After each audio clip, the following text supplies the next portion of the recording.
నమస్కారం ఘంటారావానికి స్వాగతం. ముందుగా ప్రధాన అంశాలు.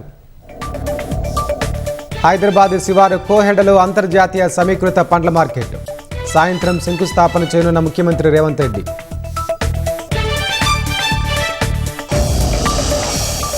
హైదరాబాద్ నగరంలో హోటళ్లు లాడ్జీల్లో పోలీసుల ప్రత్యేక తనిఖీలు. సిపి సజ్జనార్ ఆదేశానుసారం రికార్డుల పరిశీలన.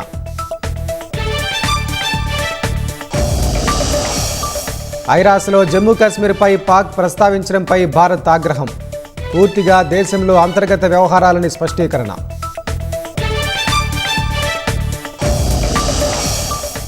నీట్ సిబిఎస్ఈ వివాదాలపై ఢిల్లీలో సీజేపీ ధర్నాకు పిలుపు. అనుమతి నిరాకరణ, జంతర్ మంతర్ వద్ద భారీగా బలగాల మోహరింపు.